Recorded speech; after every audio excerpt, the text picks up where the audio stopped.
At the beginning, we see a warrior named Serafina slowly waking up in a strange place. She looks confused and weak. She realizes she is not on the battlefield anymore. Then she notices something shocking. There is a collar around her neck. At that moment, she understands that she has been captured. Then we see her thinking about what happened before. She remembers the battle. Her army was fighting against a group of so-called barbarians. Even though she was strong and experienced, her side was losing badly. The enemy attack was too powerful. Then we see the battlefield scene again in her memory. Soldiers are shouting. The left side of the army collapses. Everything is falling apart. She tries to stay calm and gives orders. She tells her soldiers to keep fighting and move into a defensive position. But the situation keeps getting worse. Too many soldiers are dying. She realizes that even if they survive, they may not have enough strength to return home. This battle is already a disaster. Then we see her thinking about her duty. This was part of a long war campaign, and she has come very far. Even now, she still hopes to save as many of her soldiers as possible. Suddenly, we see an enemy warrior appear named Veor. He looks very strong and confident. Instead of attacking with his army, he challenges her to a one-on-one fight. It feels like he is playing with her, showing his power. She understands that this is her only chance, so she accepts the duel. Before the fight, she gives a final order to her subordinate. She tells him to inform her brother that she gave her life for their country. Then we see the battle between the two. She fights bravely, but the enemy is too strong. In the end, she loses. After that, everything goes dark. Then we return to the present. She realizes the truth. She was taken as a war prize. She starts to think about what will happen to her. Maybe she will be treated like a slave. Maybe she will be tortured for information. She becomes suspicious and thinks, is my body has a useful purpose? That makes her even more worried. She wonders if she was captured because she is a woman. Then we see her thinking about her people and her land. If the enemy controls the eastern lands, her homeland will be in danger. As a noble, her duty was to protect her people, and now she feels like she has failed. Suddenly, someone approaches her. She tries to stay strong and asks what they want from her. She assumes they want information and plans to torture her. But the lady calmly says something unexpected. They say their only job is to prepare her as a war prize for someone important. This confuses her completely. Then we see them bringing strange tools. She thinks the torture is about to begin. She prepares herself mentally and decides that she will never give in, no matter how painful it is. But then something surprising happens. Instead of hurting her, they start cleaning her body. They gently wipe away the blood and dirt. She is shocked and asks what they are doing. She casually replies that she is dirty, so she is just cleaning her. Then we see them talking while working. The lady mentions that she heard she fought bravely against their master. They expected her to be rough and ugly, but instead they say she has a very feminine body. Serafina gets angry and says that a knight does not need to be feminine, but the person doesn't care. She says the only thing that matters is that she has caught their master's attention. This makes Serafina even more confused and uneasy. Then we see them finishing the preparation. The lady has brought special clothes and even used fragrance on her. Now Serafina starts to understand that this is not about torture at all. She realizes something is very wrong, but she still doesn't know what exactly is going to happen to her next. Then we see the captured knight being carefully prepared. The lady looks satisfied with her appearance. She says she now looks much better, but Serafina still feels confused and nervous. She starts thinking again about the situation. She believes this must be some strange custom of the enemy, maybe something they do with prisoners. Then suddenly, someone important enters the room. We see a powerful man standing in front of her. He has a strong presence and his eyes look very unusual, almost not human. The moment she sees him, she realizes this is the same warrior who defeated her in battle. Then he looks at her and smiles slightly. He seems impressed. He introduces himself proudly. Then we see the female knight finally learn his name. He is a leader of this tribe, a powerful warrior known for his strength. As she looks closer at him, she notices his golden eyes. They feel strange and terrifying.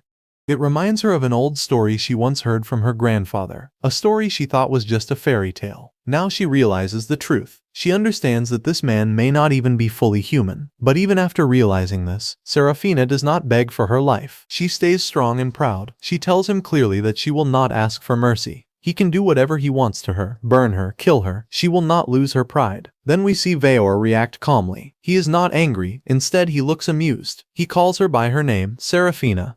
She is shocked that he knows her name. Then he says something completely unexpected. He tells her that she was not brought here for torture or execution. She was brought here to become his bride. For a moment, she cannot believe what she just heard. Then we see her get angry. She thinks this must be a lie or some kind of trick. She believes he is planning to use her in some strange ritual. Serafina argues with him and says that they are enemies. It makes no sense for him to marry her. But Veor calmly explains his culture. He says that in his tribe it is normal. For generations, his family has taken strong female knights from the enemy side as wives. To him, this is not strange at all. She is shocked and calls his logic ridiculous. She refuses to accept it. But then he reminds her of something she said earlier, that he could do anything he wanted with her. This leaves her speechless for a moment. Then he continues speaking seriously. He says that it is not only about tradition. He personally chose her. He explains that during their fight, he understood her strength and character through her sword. He admired her straight and honest fighting style. Then he says something surprising. He felt something like love at first sight during their battle. This makes the situation even more unbelievable for her. But then he adds one more thing. He says he will not force her. He tells her to relax and think about it. Saying this, he leaves. Then we see the scene shifts and we go back in time. Then we see Seraphina in the past, before the war. She is standing before the king. The king gives an important order. The 17th Eastern Campaign is about to begin. Then we see Seraphina being appointed as the commander of the First Knight Order. This is a huge responsibility. She accepts the mission seriously. Then we see another scene. She receives an invitation to a noble gathering from a duchess. At first it seems unrelated, but she decides to attend. Then we see the world around her. People are talking about the war. Some are worried, while others are excited. We see merchants happily saying that war helps them make more money. Some that it's mixed people. At the same time, we see soldiers preparing. Some people volunteer to join the army, even though many who went before never returned. The atmosphere feels tense and uncertain. Then we see Seraphina arriving at the noble event. People notice her immediately. They comment on her presence. Some say she is not just beautiful, but also very strict and serious. Then some people start whispering about her. They look down on her. They say it is embarrassing that a woman is leading the knights. Even though they admit she is very strong, they still question her. They believe a woman should not be in such a position. Then we see Seraphina standing alone, feeling tired. For a moment, she quietly thinks, I want to go home. Suddenly, another noble woman approaches her. She greets Seraphina warmly and says it has been a long time. They start talking. The woman mentions that Seraphina has become the commander of the Eastern Army. She sounds surprised and a little worried. Then she talks about the East. She says she heard that the land is full of dangerous creatures, dragons, monsters, and unknown beasts. Seraphina calmly replies that those stories are mostly fairy tales, but she also admits that the East is still very dangerous. Then the noblewoman says something more extreme. She calls the enemies barbarians and says they are like beasts in human form. She even mentions rumors that they kidnap female knights and use them as sacrifices. She tells Seraphina that going there is not a place for a woman, but Seraphina does not agree. She speaks with pride. She says that conquering the East has been the kingdom's goal since its founding. She believes it is her duty as a noble to fight for peace and protect the people. But the noblewoman shakes her head. She says war is a man's job. She believes women should not fight, instead they should marry and protect their homes. Then she mentions someone important from Seraphina's past, a woman Seraphina admired. That person went to war and never came back. This makes the moment heavy and emotional. But before Seraphina can respond, the scene changes. Then we see something completely different.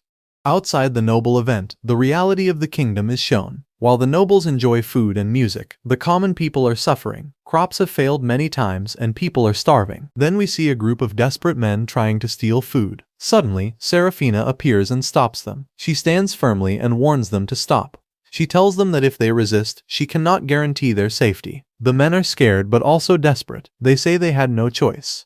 They are starving. Then we see Seraphina hesitate for a moment. But instead of punishing them harshly, she chooses another way. She lets them go and gives them her precious necklace. The men are shocked. They thank her deeply. One of them says that now he can feed his children. Seraphina tells them not to commit crimes again. As they leave, she quietly promises something. She says she will bring peace to the East so that everyone in the kingdom can live better lives.